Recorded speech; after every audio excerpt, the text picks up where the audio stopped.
बच्चों, आज हम शुरू करते हैं भारत की जलवायु को प्रभावित करने वाले कारक।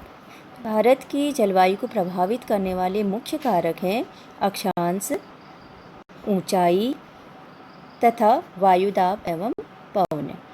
अब हम इनको एक एक करके पढ़ते हैं। सबसे पहले हम देखते हैं अक्षांश। अक्षांश किस प्रकार भारत की जलवायु को प्रभावित करते हैं। बच्चों, ये हमारी पृथ्वी है और पृथ्वी को दो बराबर भागों में बांटने वाली रेखा क्या कहलाती है? विषुवत वृत्त।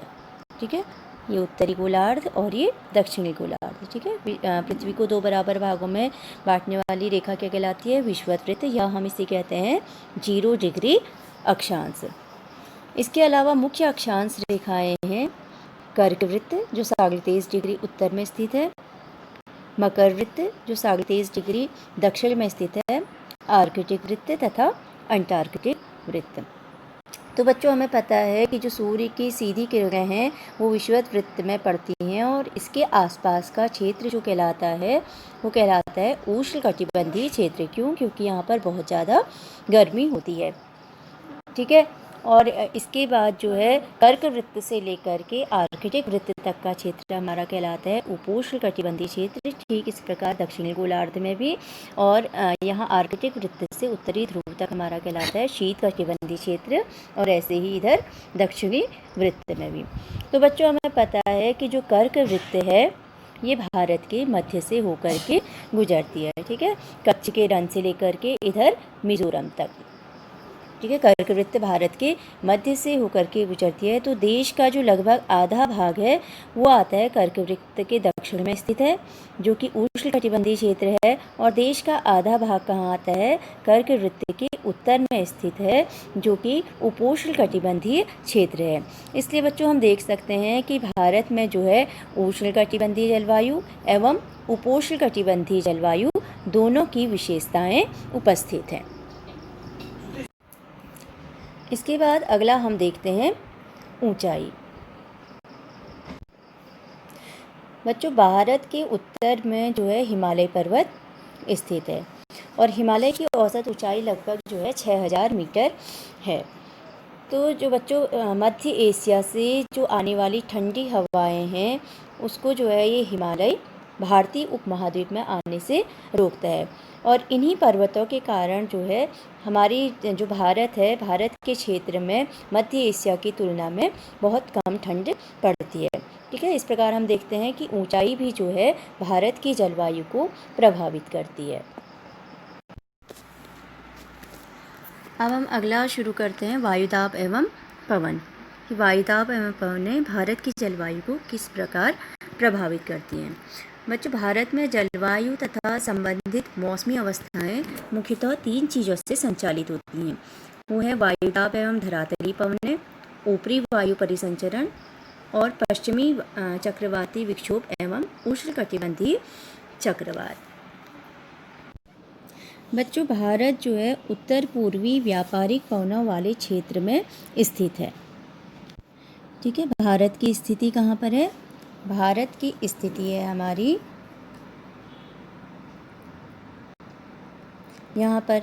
ठीक है, तो यहाँ पर कौन सी कहाँ पर स्थित है? उत्तर पूर्वी व्यापारिक पवनों वाले क्षेत्र में स्थित है।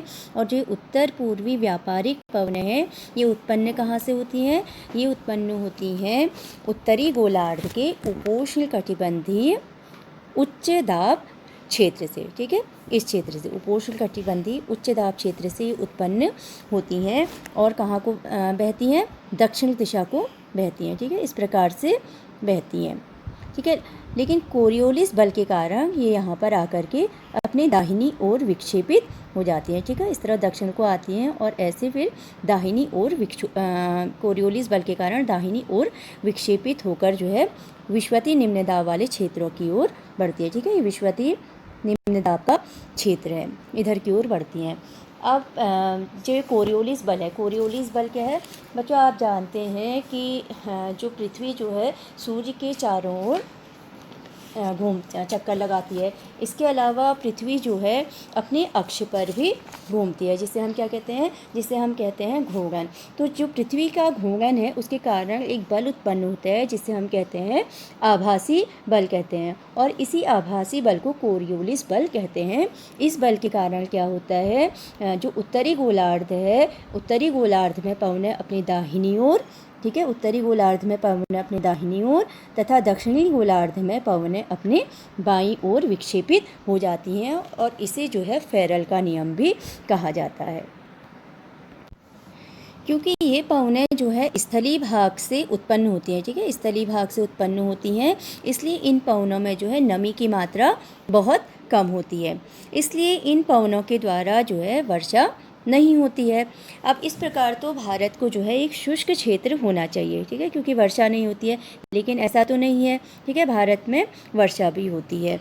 तो बच्चों, भारत का जो वायुदाब एवं पवन तंत्र है वो बहुत ही यूनिक है, बहुत ही अद्वितीय है, ठीक है। भारत का जो वायुदाब एवं पवन तंत्र है वो अद्वितीय है, और इसको हम देखते हैं दो उदाहरणों द्वारा, शीत ऋतु और ग्रीष्म ऋतु के उदाहरण द्वारा। पहले हम देखते हैं शीत ऋतु में, ठीक है। शीत ऋतु में क्या होता है बच्चों, जो हिमालय है, हिमालय के उत्तर में जो है उच्च दाब होता है, क्योंकि हिमालय में क्या होता है, ठंडा होता है, ठीक है। उस समय जहाँ पर ठंड होती है यहाँ पर क्या होता है, उच्च दाब होता है, जिस वजह, और यहाँ पर क्या होता है, यहाँ पर होता है निम्न दाब होता है, ठीक है। और हवाएं कहाँ से कहाँ को चलती हैं, उच्च दाब से निम्न दाब की ओर चलती है। तो ये उच्च दाब में, जो हिमालय के उत्तर में उच्च दाब बन रहा है, यहाँ से जो ठंडी हवाएं जो है दक्षिण के निम्न वायुदाब वाले महासागरीय क्षेत्र की ओर बहने लगती हैं, लेकिन इन हवाओं में क्या होता है, इनमें मॉइस्चर नहीं होता है, इस वजह से जो है शीत ऋतु में इतनी अधिक बारिश नहीं होती है, ठीक है। इसके विपरीत अगर हम ग्रीष्म ऋतु में देखें तो ग्रीष्म ऋतु में क्या होता है, ठीक है, ग्रीष्म ऋतु में अगर हम देखते हैं तो ग्रीष्म ऋतु में क्या होता है, जो आंतरिक एशिया एवं उत्तर पूर्वी भारत जो है इसके ऊपर निम्न वायुदाब का क्षेत्र उत्पन्न हो जाता है, क्योंकि हमें पता है ज़मीन जो है गर्मियों में ज़्यादा गर्म होती है और ठंडों में जो है ज़्यादा ठंडी हो जाती है, ठीक है। इसके विपरीत जो हिंद महासागर का क्षेत्र है, यहाँ पर क्या बनता है, यहाँ पर उच्च वायुदाब क्षेत्र बनता है। तो इसकी वजह से क्या होता है, जो हवाएं कहाँ से कहाँ को जाती हैं, उच्च दाब से निम्न दाब की ओर जाती हैं, तो हवाएं इस डायरेक्शन को जाती हैं, ठीक है, इस डायरेक्शन को जाती हैं, लेकिन जैसे ही विषुवत वृत्त में पहुंचती हैं तो ये दाहिनी ओर विक्षेपित हो जाती हैं। किसके कारण, कोरियोलिस बल के कारण ये दाहिनी ओर को विक्षेपित हो जाती हैं। अब ये जो हवाएं जा रही हैं, ये हवाएं कहाँ से जा रही हैं, सागर के ऊपर से होकर के जा रही हैं, महासागर के ऊपर से ये पवनें जा रही हैं। तो इनमें क्या होता है, इनमें पर्याप्त जो है मॉइस्चर होता है और नमी होती है, जिसके कारण ये क्या करती है, भारत की मुख्य भूमि में वर्षा करवाती है, और इन्हें ही जो है दक्षिण पश्चिम मानसून कहते हैं। तो अभी तक हमने जो है धरातली पवनों के बारे में पढ़ा। तो कुछ पवनें जो होती हैं वो चलती है कहाँ पर, धरातल पर चलती हैं, और कुछ ऐसी पवनें होती हैं जो धरातल से काफ़ी ऊपर होती हैं, जिन्हें हम कहते हैं वायु परिसंचरण। तो जो ऊपरी वायु परिसंचरण पश्चिमी प्रवाह का जो एक मुख्य घटक है वो है जेट धारा। बच्चों, जेट धाराएं जो है ऊपरी वायुमंडल में चलने वाली पवनें हैं, और ये पवनें वर्ष भर जो है पश्चिम से पूर्व की तरफ चलती हैं, और ये पवनें जो है धरातल से लगभग 1200 मीटर की ऊंचाई पर क्षोभ सीमा के दक्षिण में चलने वाली पवनें हैं। और ये जेट प्रवाह जो है इधर चीन सागर और अंडमान सागर से उत्पन्न होने वाले उष्णकटिबंधीय चक्रवातों को अपने साथ लाते हैं, ठीक है, पूरब से लाते हैं, इसीलिए इसे पूर्वी जेट प्रवाह कहा जाता है, ठीक है। कटिबंध अपने साथ लाती हैं तथा और जो ये चक्रवात होती हैं, इन चक्रवातों के द्वारा जो है तटीय क्षेत्र में वर्षा होती है।